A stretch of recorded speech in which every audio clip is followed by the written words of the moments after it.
Good afternoon or good evening, depending on where you are in the country. It's Mike Banner here from the beautiful TV studio in Newport Richey, Florida, at WeBeams TV Studios. Hello from 62, who knew?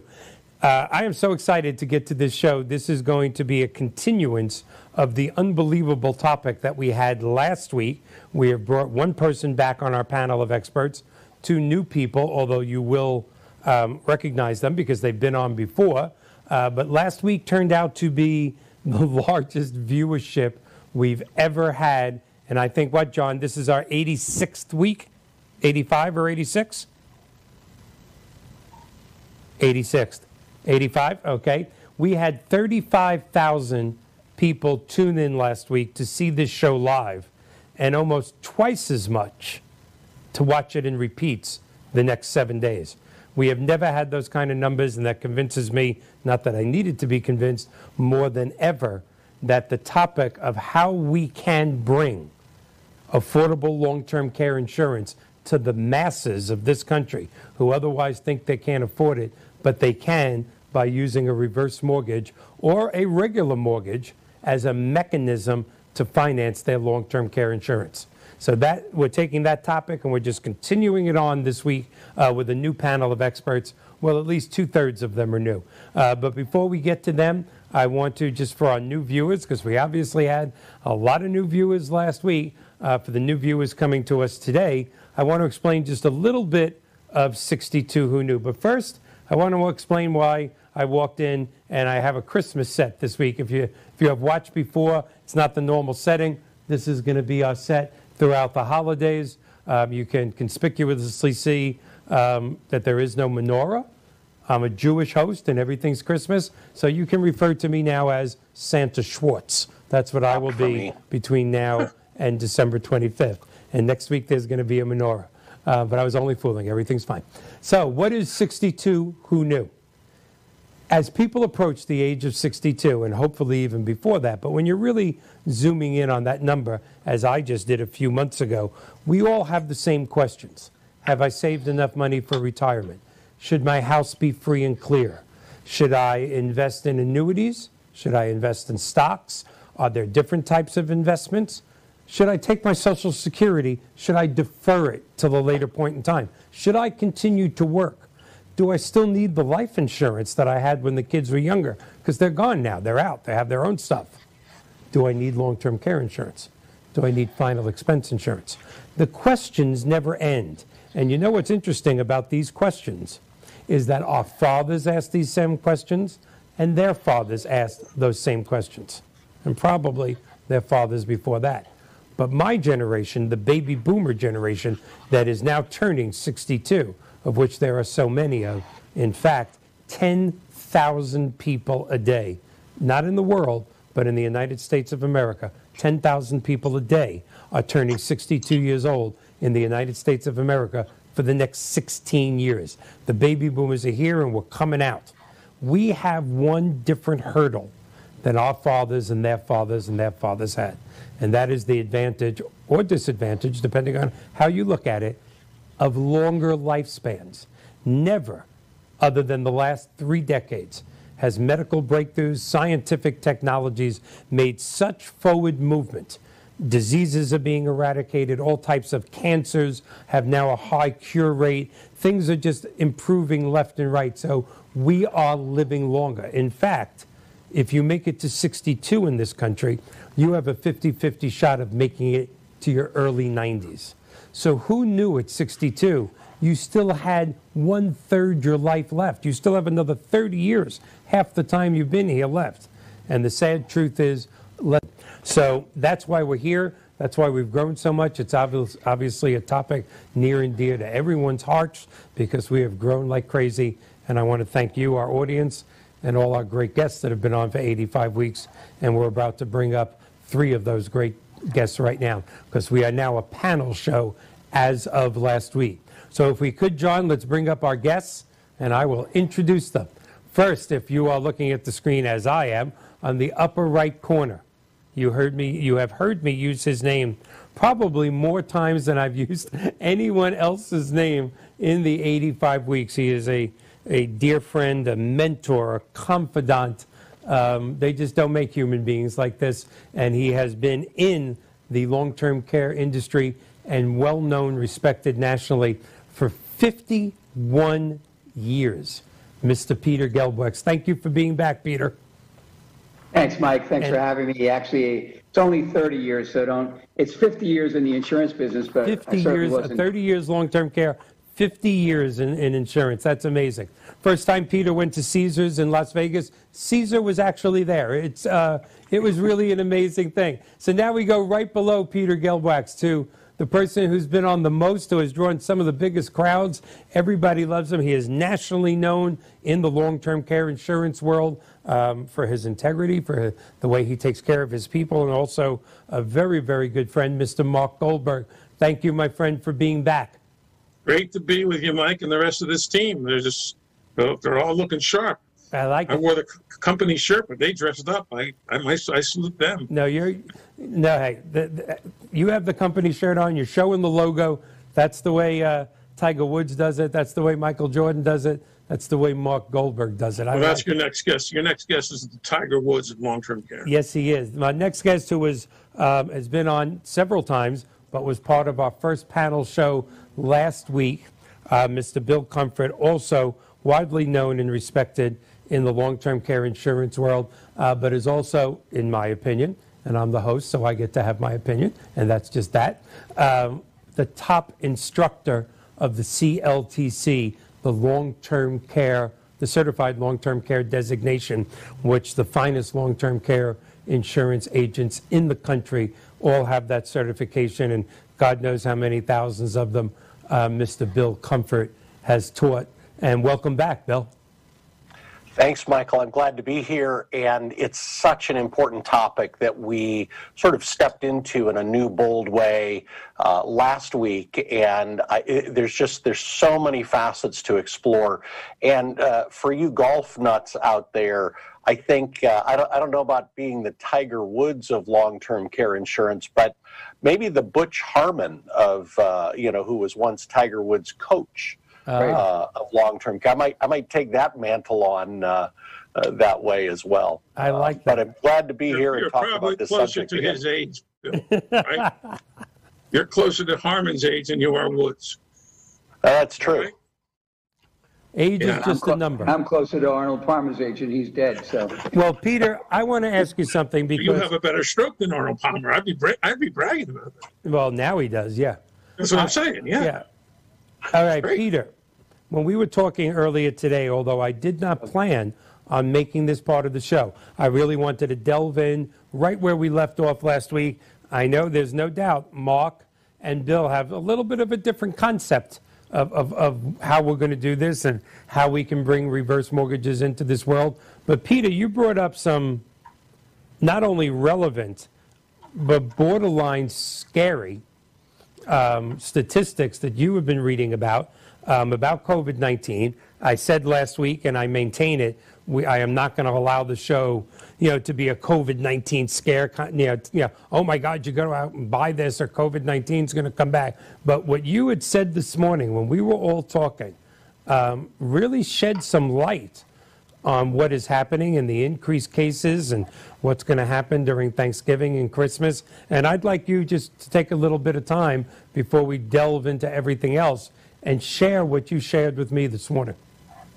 Sure. Mike, as you said, we don't want to focus on this. Everyone is getting more probably information than they want, no matter what they tune into and what they watch and what they listen to. But we were actually talking about the topic of long-term care insurance in general as to why, one of the reasons or the multiple of reasons why people are not buying it or haven't bought it to this point. And I was talking about how different this year is than we've ever had before, any experience that we've ever had. And we're looking at about 330 million Americans, about 14 million we're approaching in the next day or two that are been diagnosed as having COVID in one form or at one level or another. So we're also listening to the CDC say that it could be 7 or 8 times that amount that have actually had it.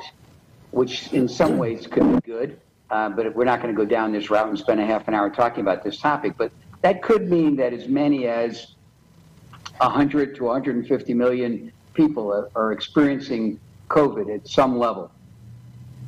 If you're believing what you're hearing from CDC and other sources, that could also mean that 20 to 40% of those people will have some sort of residual condition, heart-related, breathing, kidney, or some type of pre-existing condition that they're going to develop. That could mean as many as 20, 30, or 40 million people in America might end up having or becoming long haulers and becoming people that are not going to just walk through a park and say, okay, I had it, but I'm fine now 3 days later or 3 weeks later. This could become a real big issue for us going forward beyond the vaccination and beyond our beating the illness down to a point where we can live in a more normal life. Because now we're talking about conditions that may need or require assistance. And my question to you was, why aren't we seeing more, even a lot more people stepping up right now and purchasing long-term care insurance while it's available, while before they've been diagnosed as having a pre-existing condition that'll make them ineligible? So that's really the scary part of the story to me, that people should be taking more of an action. We've always had good reasons, but people don't usually buy for good reasons, and not necessarily. I don't necessarily agree with your host from, not your host, but your guest from last week, who was referring to, I wrote it down, must show the facts, because not everybody's buying it based on facts. That's right. The buyers are basing it based on emotion, based on personal experiences. There's a lot of reasons why people have either purchased it or are not purchasing that are not really related to the facts. And Absolutely. I'm looking at the facts right now and saying we should have millions of people signing up for long-term care insurance. This is more of an issue of disability than it is one of death for the great majority of people that are going to be affected by it. And they should be taking action, and we should be discussing how do we go about motivating those people that are not taking action. No, that's incredible statistics. And of course, with the holidays coming up, the CDC is expecting it to be even worse. People are flying again. People are getting together. This could really be again, I don't want to be Chicken Little. In fact, the young people that are watching are going, what the hell is Chicken Little? I don't want to be running around saying the sky is falling. But this holiday season does pose a threat to amplify this pandemic like it's never have been before. Mark, Bill, your thoughts on that? Well, if you don't mind, Bill, I'll just chip in with this because I've been doing a lot of contacting around this exact message.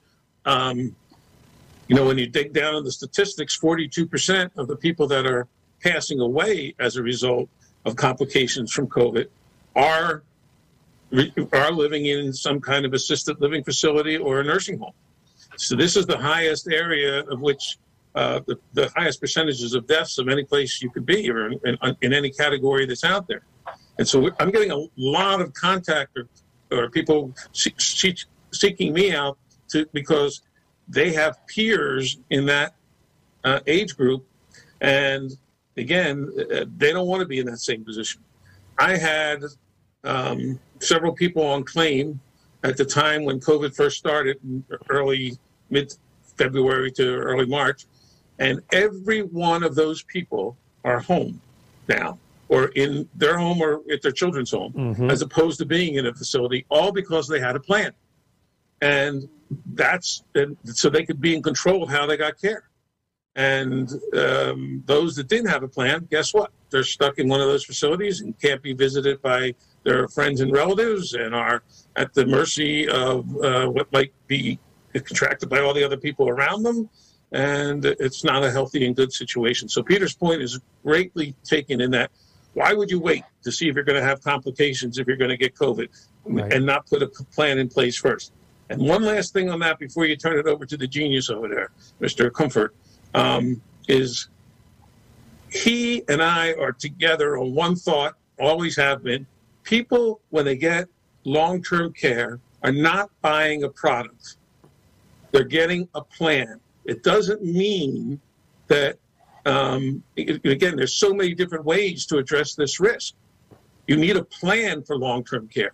If it happens to be long-term care insurance, fine. If it happens to be one of the many other ways you can address this risk, that's fine. If you decide to self-insure, that's fine, as long as you have a plan. And my voice just went up 3 octaves, so I don't know where that just came from. But let's turn it over. One last thing, though, before I turn it over, Michael. I realized why I was a little skeptical about coming on this panel, because you've had this panel together one other time, right? Yes. Every time I come on, I'm reminded how hair challenged I am. Everybody else on this panel has a big, healthy head of hair. Well, is that done on purpose? From now on, I want to see bald people on these panels. I can't stand it. I'm the last guy I have the least amount of hair. That can be solved, so we got to fix that for the future. That can be solved. Solved. Okay, good. Okay. Bill, paint your head green, Mark, and we'll key in some nice hair there for you. I got that hair in a can. That's what I'm going to go use. I'll spray that up there. We'll be fine. And what's your perfect? Perfect. I think how does COVID, the current wave acceleration of COVID cases and vaccines on the horizon, how does that impact what we do in long-term care planning, long-term care advising, and long-term care insurance sales? And I think there's really two aspects here that Peter started to identify. So, Mark, one of those aspects is what you just outlined. Your plan for care, for paying for professional care, has to consider the idea of where do you want to get care? Where do you want to have the option to get care?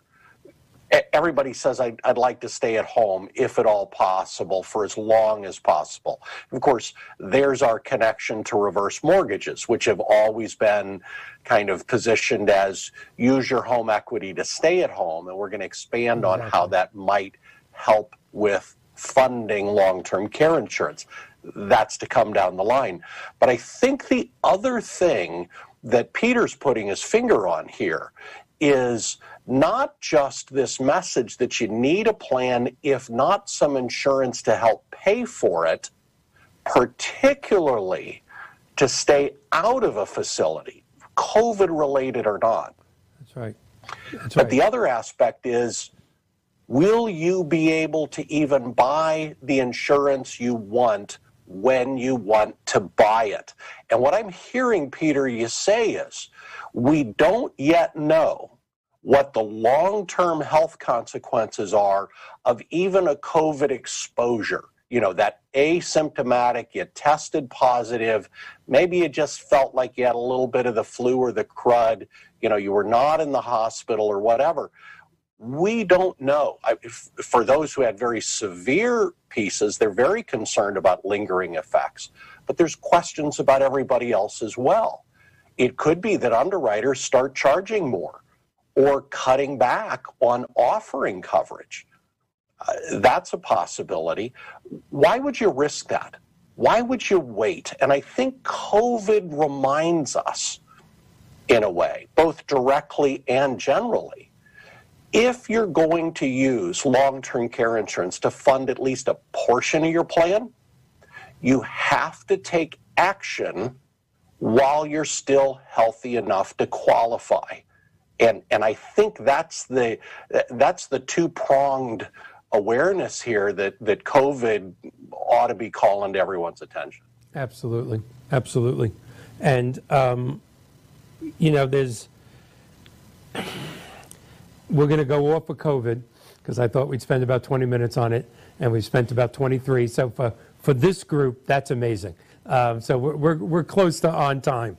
We're going to get back to what we discussed last week, because my LinkedIn account, everything that we do, the website here at Moonbeam TV is just people from financial planners to consumers. Oh, okay. Because again, the background noise is going over the TV. I'm sorry. I'm sorry, Mark. That's okay. I just didn't want your mother to start banging pots. Mark, you're on the air, you know. Sorry. I Tell have a moms to not bang the 98-year-old pots. mother-in-law, and I had to make sure she didn't. I had it on mute. I didn't think I could be on the air. Bring my 98-year-old mother-in-law in here. She'll shame us all. All right. So I know that a lot of, I mean, I'm sitting here in my Santa Claus chair with 3 national long-term care insurance experts. And whatever I've learned has basically come from you 3. So I know the linked products have been growing rapidly in population, in popularity. Everybody's talking about it, not just you 3. It's been around for a while. And I know also, Bill, from reading, because anytime you put something on LinkedIn, I don't care if it's a recipe, not that you've ever put a recipe on there, I read it. If I see Bill Comfort, I read. And I know that you've been doing a little, for lack of better terms, trend the last 30 days or so, maybe more. Let's not forget traditional long-term care insurance. In fact, I think there was one comment, and I'm paraphrasing, so you correct me, where you said to your long-term care insurance brothers and sisters, I wish people would stop saying that the linked products are going to save long-term care insurance. We still have plenty of other options. And I know you love the linked products too, but you're still a fan, as you said last week. And that was my favorite part of the show. When you showed that plan, it's $600 a month for one person, $1,200 for 2.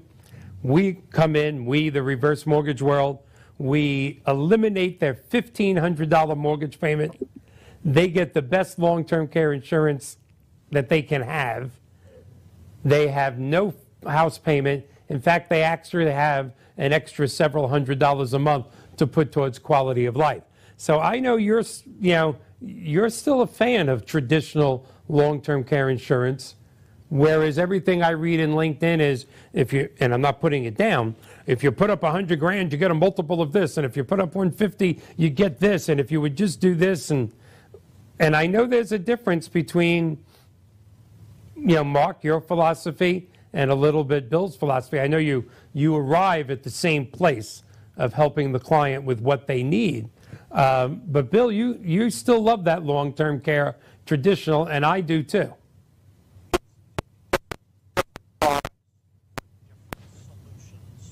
Can't hear Bill.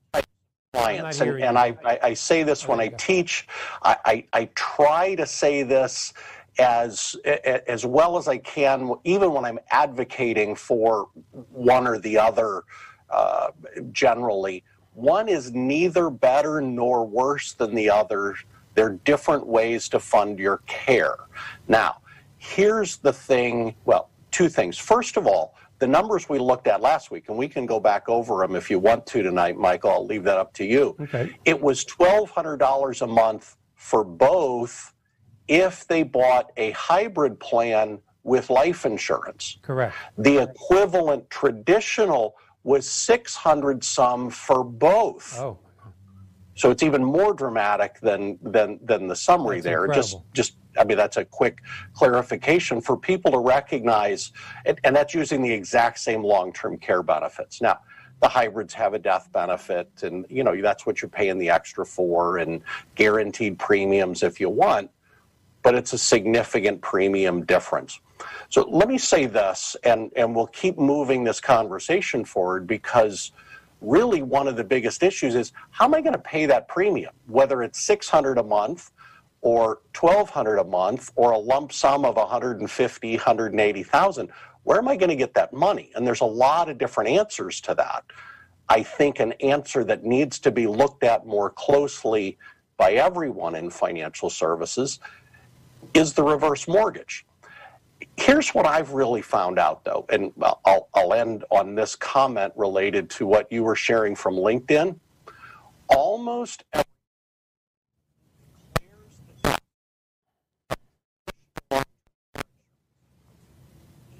are not allowed to write traditional long-term care insurance because their company or their securities company doesn't let them write it, or they work for a company that doesn't sell it. Bill, can you do me a favor? You got to look at the source. I need you blocked out for about 15 seconds when you said, Michael, related to your comments on LinkedIn.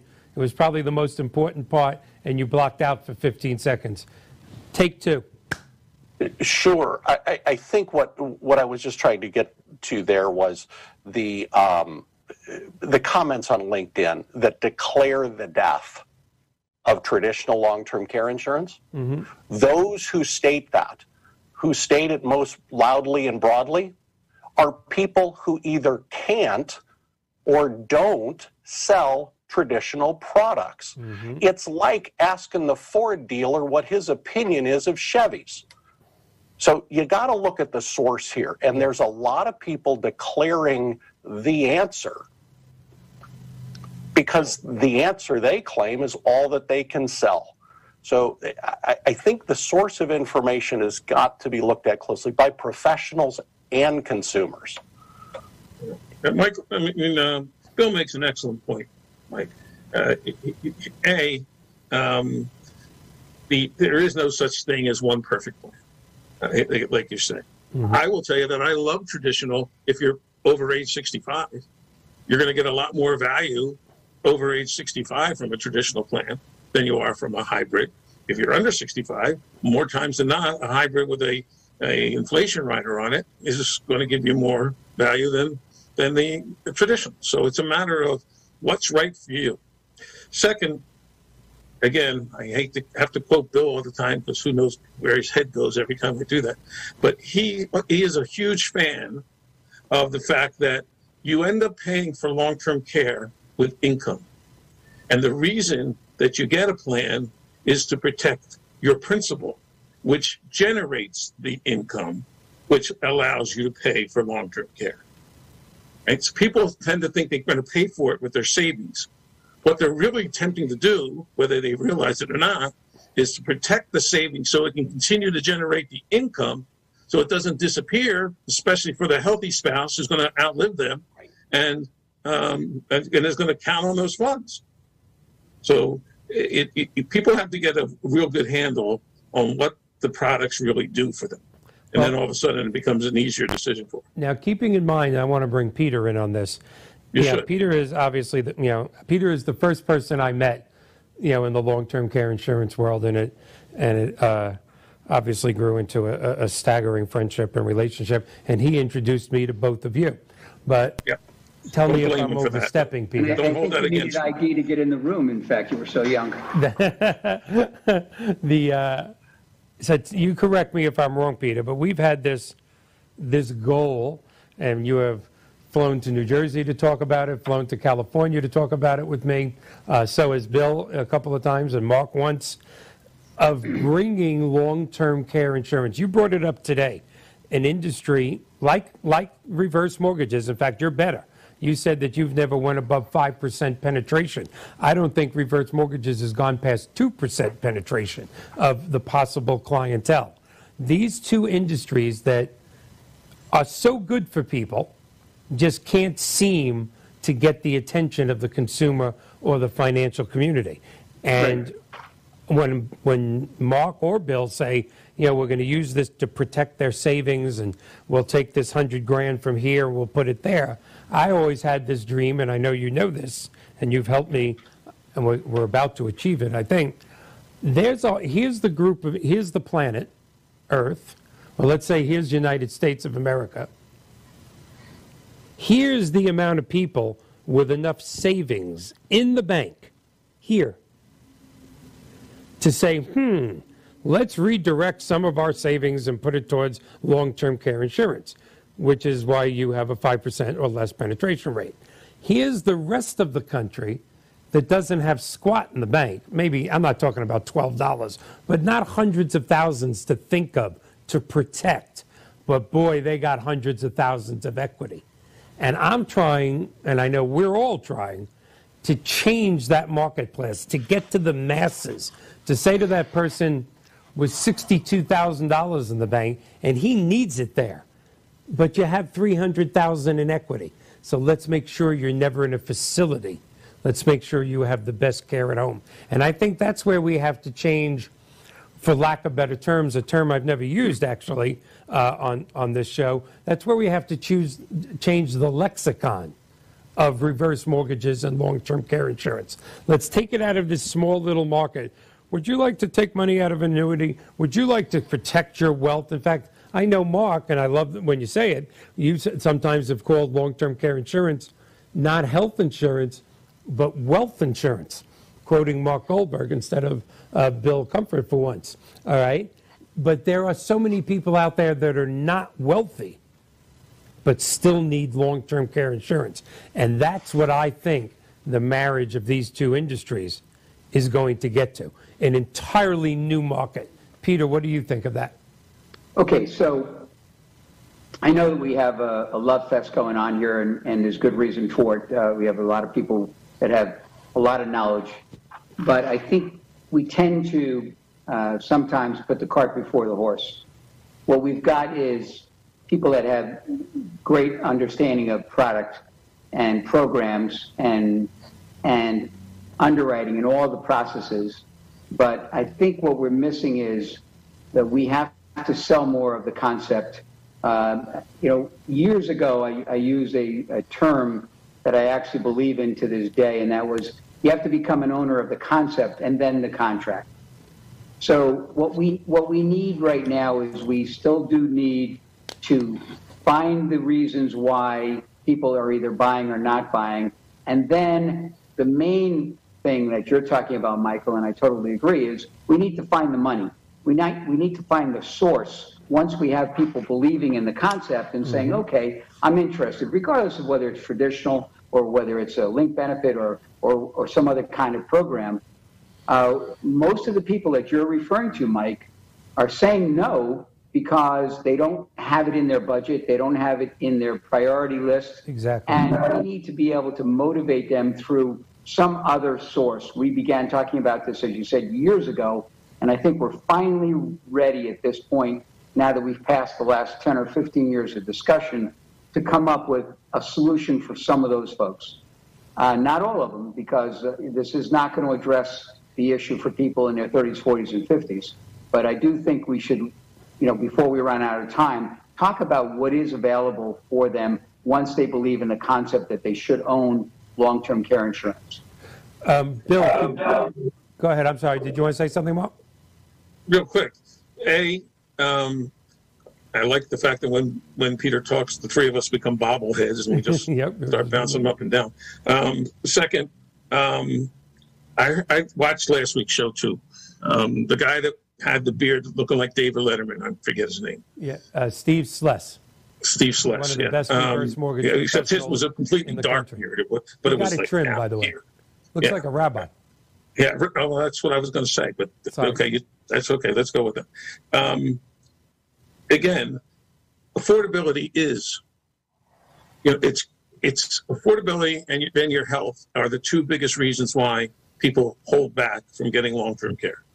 So you have to design a plan that meets those requirements first, because it doesn't matter. If they can't admit to Peter's point that they have a need, it doesn't matter how much it costs. If they don't have a need for it and they can't articulate that need, it doesn't matter how much it costs, because it's going to be too much, whatever you say.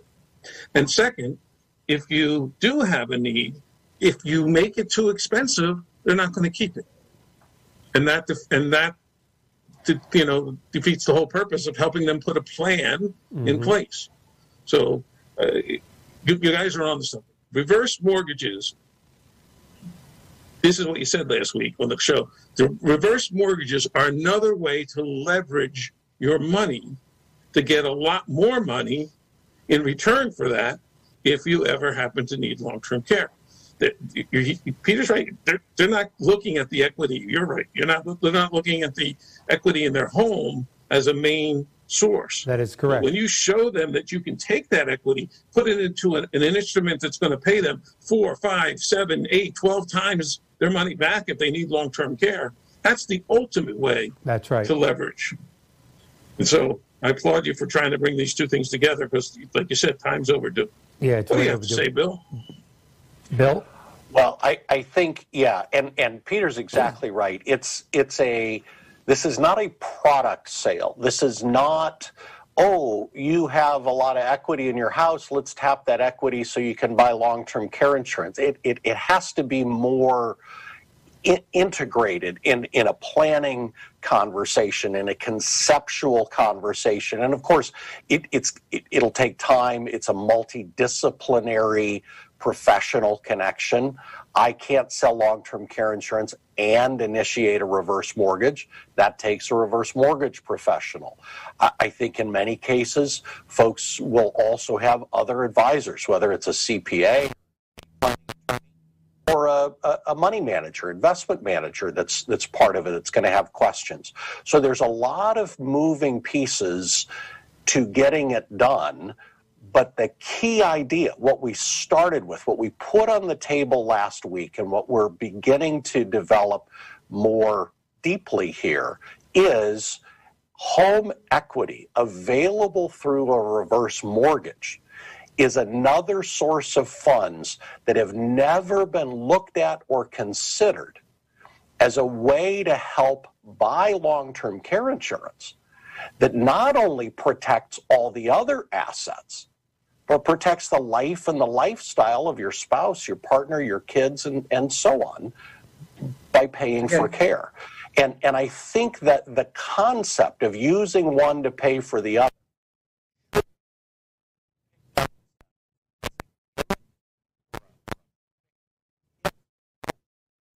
money to sell another insurance product, because that will bring criticism on both sides of the equation. But it's a tool. And it's money, it's resources that are available that help people do what they need to be doing in terms of long-term care planning and long-term care insurance. And that's the key for me. Hey, Mike, Yes. you know, we missed a few of your sentences there, Bill, but I think that you need to track back a little bit to the regulatory issues. It wasn't so much that we didn't believe it, or that some of us that understood this 10 or 15 years ago, that it didn't make sense to us. It was that we were running into roadblocks. And Mike, I think you need to address where we are right now by comparison to where we have been. I think that's an excellent point. Yes, in early 2000, I mean, we don't want to harp on this, but it's absolutely necessary, Peter. In early 2009, as a part of HERA, the Housing Economic Recovery Act, the act that was going to save us from tumbling into a recession, we know how well that worked. Part of that was a cross-selling law. Many people referred to it as a non-cross-selling law, but that was a wrong definition. But a very poorly, ambiguously written law by a Congresswoman named Claire McCaskill out of Missouri that cast a shadow on both industries, reverse mortgages and insurance, stating that you could not cross-sell a reverse mortgage with insurance proceeds, or you could not cross-sell an insurance product with reverse mortgage proceeds. That was aimed mostly at annuities. But for the better part of the last 10 years, what is that, 2009, so 11 years, people were afraid of that. It scared a lot of insurance people. It scared a lot of huge insurance companies out of the reverse mortgage business, okay? But that rule has been redefined as not a non-cross-selling law, but a cross-selling rule. In other words, the insurance agent cannot be compensated for both products. So there is no chance of a greed level of going, okay, I'm going to sell you this, and with this, I'm going to sell you something else. And even further than that, even if they're not compensated, they cannot be forced tying one to the other, even if they're not being compensated on one. Look, if you want to buy this, you got to get a reverse mortgage through Mike Banner. No, no, no, no, no. You can buy this long-term care insurance any way you'd like. It just so happens a reverse mortgage may be the least expensive and the most sensible route for you to go. So it took 10 years to define this ambiguous law, but last week we made history when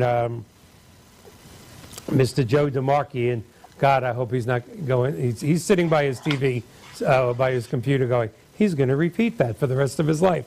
But when Bill said to him, Joe, I just got to ask you the question. If I sell a long-term care insurance policy and my clients want to use a reverse mortgage to pay for it, is that okay? And Joe is not only part of one of the largest wholesale and successful reverse mortgage companies in the country, Reverse Mortgage Funding out of New Jersey, but he is a longtime founder and member of the board of directors of NRMLA, the National Reverse Mortgage Lending Association. He's still a director, and he went, absolutely. As long as we're not tying it to another product, and as long as your insurance agent is not making money on the reverse mortgage.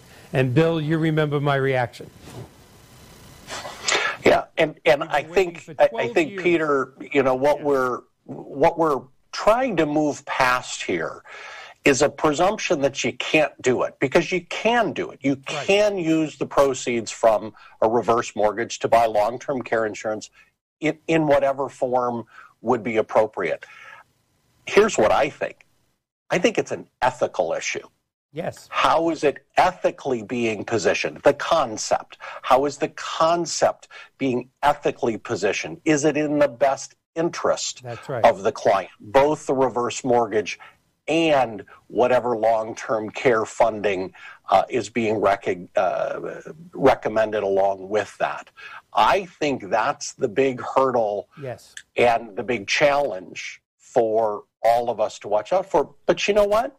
That's a challenge we live with every day on making any kind of product or concept or strategy recommendation. Right, and I can't speak for your industry, but there's no doubt in the world, and I get not so nice emails and texts and comments on LinkedIn when I say this, but the reverse mortgage industry has been scared to take this step.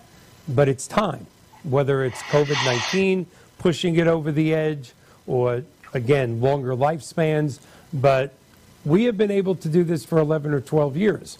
But they're not usually long-term care insurance people invited to reverse mortgage conventions. And although there have been a few long-term care insurance companies, quite a few, thanks to you three that I have spoken at, and there's a couple of other people that have done it as well.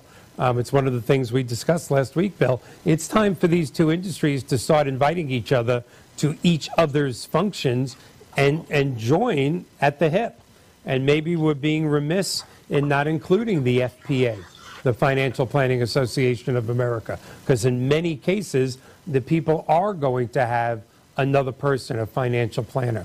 But I always get back to that grassroots, that I want to bring it to the masses, and the masses, their largest net worth comes from their home, and they do not have a financial planner.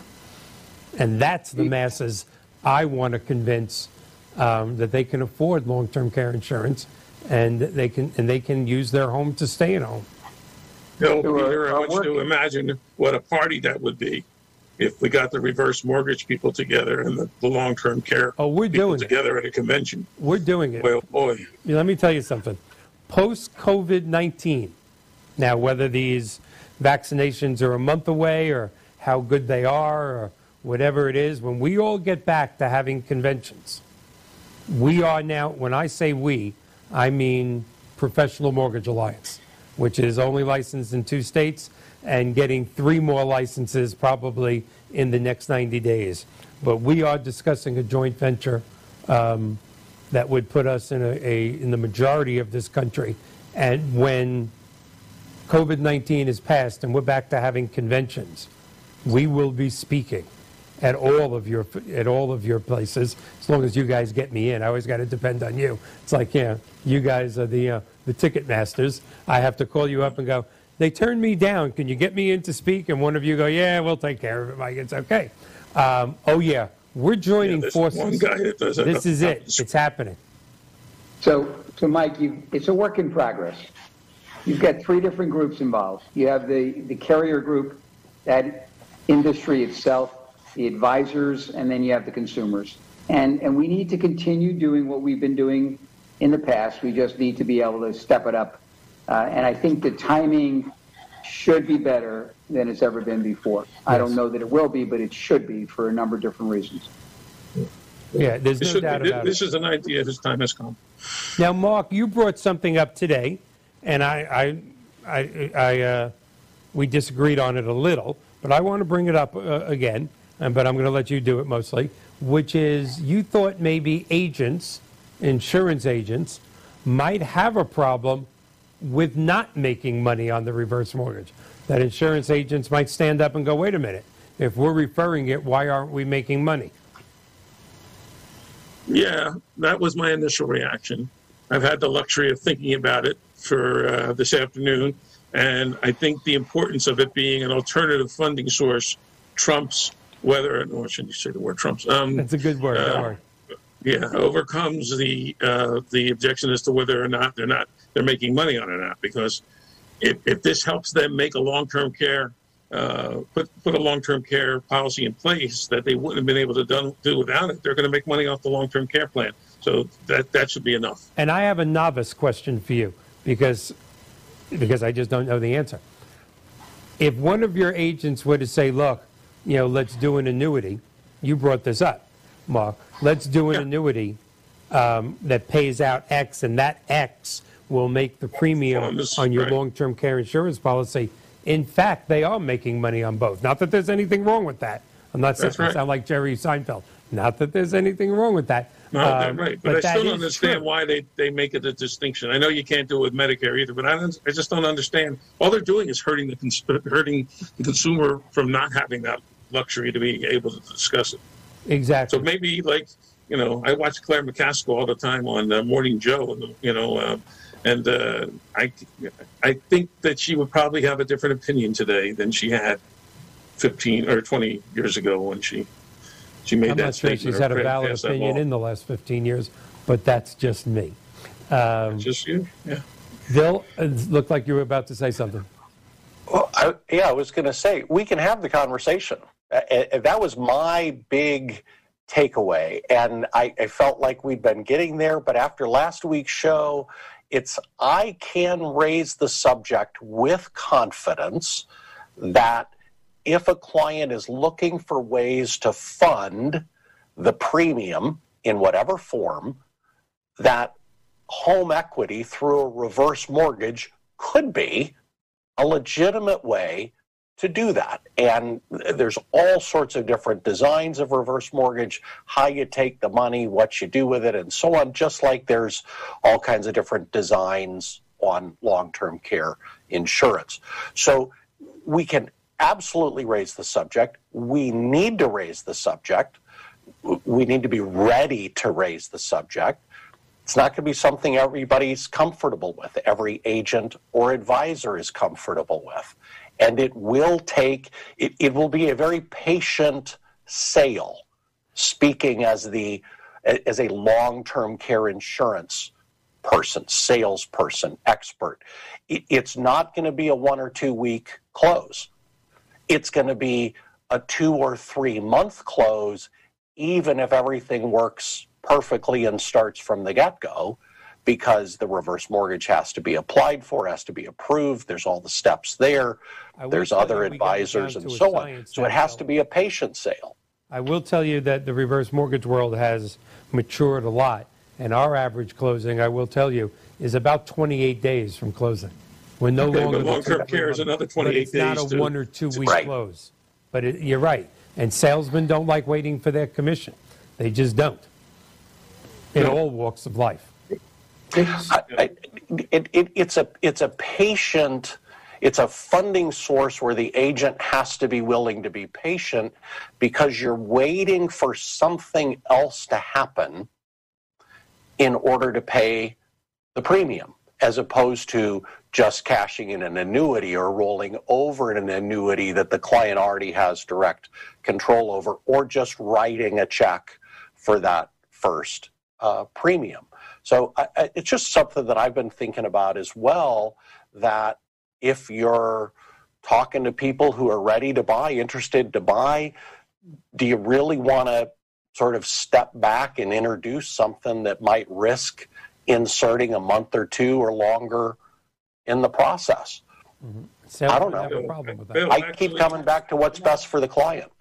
Yeah, but Bill, Yeah, I'm not actually, sure that's you where just the- touched on it. It used to be that would be the case, but now since the carriers in long-term care stopped taking upfront deposits, they can apply because it doesn't cost me. Sure.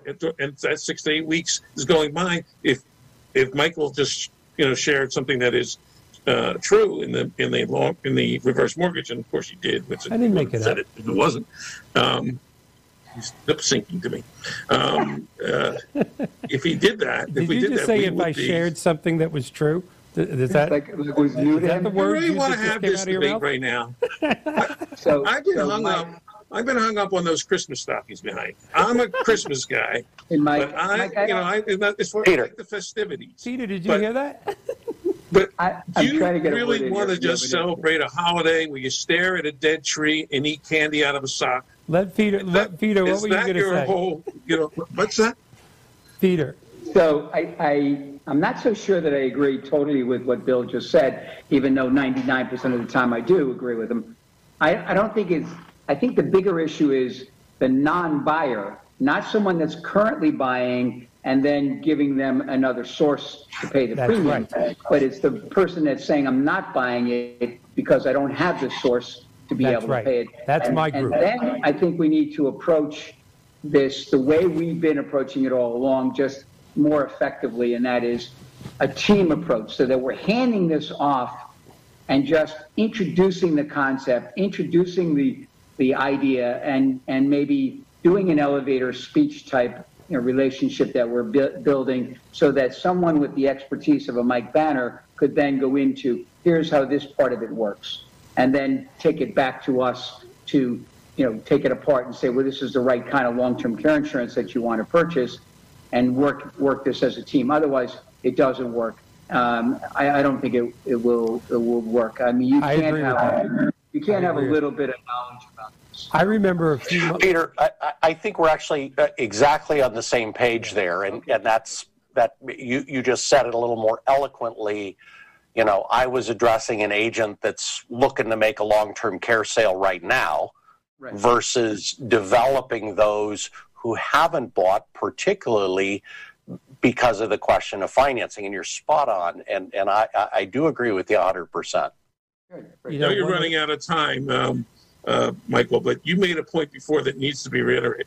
If you want the long-term care people to consider it, your side of the fence, the reverse mortgage side of the fence, needs to better communicate Yes. what the new rules are. Yes. Because there's a lot of misconceptions. I asked you about that too. I said, what if I do a reverse mortgage? You only give me, 50, 60% of the equity in my house on the reverse mortgage.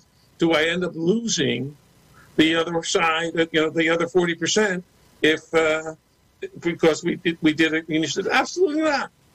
But I don't know how many people know that. That's exactly right. Yeah, the reverse mortgages, because I love the reverse mortgage industry and most of the people in it, but the reverse mortgages industries has fell very, very short in delivering the message of how great this product is to the public. I mean, we know it. It's not a secret.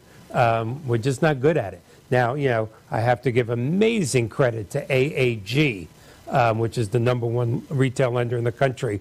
I'm sure you've all seen the Tom Selleck commercials. Yeah, He great. puts out the absolute, most incredible. They do. I give them, they're the rock of the industry right now.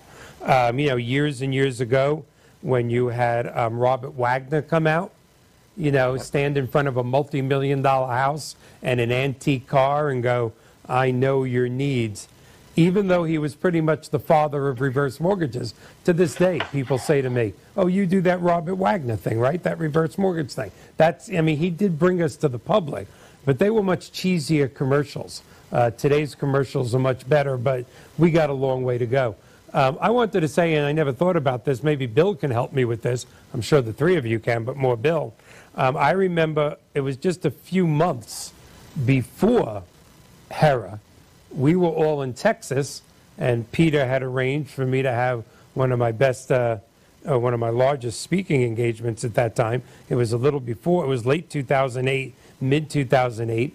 And I don't know if you remember, Peter, we spoke, and I spoke to a few hundred people, and oh my God, I had tens of thousands of people that wanted to Number use one reverse rated speaker mortgages at that to convention. sell You were the long-term number one care rated speaker insurance. at that convention. And suddenly the Claire McCaskill thing happened, and it all went bye-bye. But one of my interviews was with Harley Gordon, who is also, obviously the originator of the CLTC designation.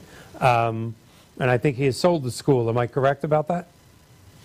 Yeah. Yeah. Is he still in the industry? Because I'd love to. Oh, he have is. him on. He's still actively involved with the designation I and the would training. love to have him on because he did an interview that if he gave me permission, that interview is probably 7 or 8 years old, that I would love to play on this or bring him back. That he looked at me, he put his hand on my shoulder, he went, Michael, get us a financing option for this product and we'll take it out of the world. We'll take What it about into a reverse mortgage class? Yep. Remember that, Peter? A reverse mortgage Mortgage class for CLTC. What about that? Yep. Well, guys, I'm not going to keep you extra. There's about 20 seconds left on the show. This was an unbelievably great. We're taking it out. We're taking it in little things. We're going to put it all over the place, and our two industries are definitely going to join forces sometime before I leave this planet. So thank you once again. Next time, And Peter we only got looks 5 like he lost seconds so to much go. weight. Thank you all, and I will see you all next week. Thank I you. want to put it in a cage match format, if that's okay. Yes, a cage match. You guys can stay on, though, so we can talk.